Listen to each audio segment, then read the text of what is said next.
Next है on the other hand just like hydrogen, hydrogen also exist as diatomic molecule. तो halogens की तरह ही जो हाइड्रोजन है वो भी एक डाई एटॉमिक मॉलिक्यूल में एग्जिस्ट करता है। जैसे कि हमें पता है कि हाइड्रोजन कभी ऐसे सिर्फ H एग्जिस्ट नहीं करता है, ये हमेशा डायटोमिक यानी H2 में एग्जिस्ट करता है।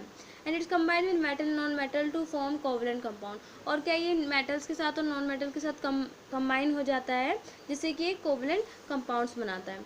Certainly no fix position can be given to hydrogen in the periodic table. और दूसरे और क्या था जो मेंडलीव की लिमिटेशन थी, जो मेंडलीव ने क्या करा था, हाइड्रोजन को कोई एक फिक्स पोजीशन नहीं दे पाया था। This was the first limitation of Mendeleev periodic table. सबसे पहली लिमिटेशन मेंडलीव की ये थी कि जो मेंडलीव है उन्होंने हाइड्रोजन की कोई भी फिक्स पोजीशन नहीं रखी थी।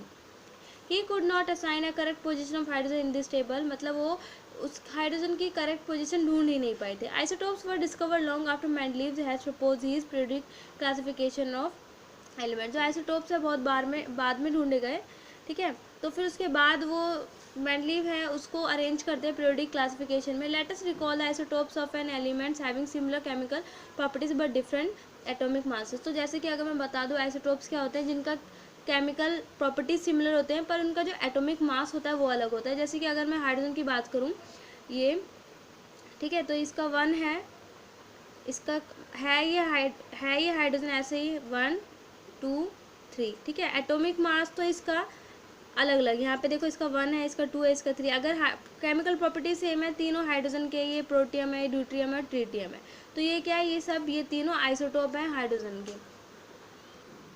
फिर हम देख सकते हैं third isotopes of elements pose a challenge to Mendeleev periodic law. तो क्या हुआ, जिस तरीके से आइसोटोप्स मतलब ढूंढे गए, तो ये एक चैलेंज मतलब एक चैलेंज की तरह हो गए मेंडलीव के लिए, क्योंकि इनके लिए क्या था, उन्होंने कोई फिक्स जगह नहीं बना पा रहे थे वो, और ये बाद में डिस्कवर हुए थे। Another problem was that the atomic masses do not increase in a regular manner in going from one element to the next. और दूसरी प्रॉब्लम ये थी कि इनका जो एटॉमिक मास था वो एकदम से इंक्रीज नहीं हो रहा था, जिस तरीके से जो दूसरे एलिमेंट का जो मास था वो इंक्रीज हो रहा था।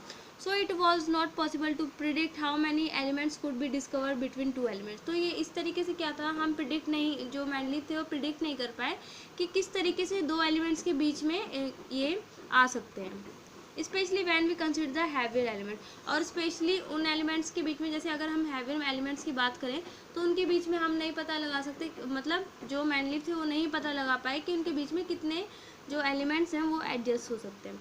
तो ये हमारी जो ये थी लिमिटेशन ऑफ मेंडलीव्स क्लासिफिकेशन।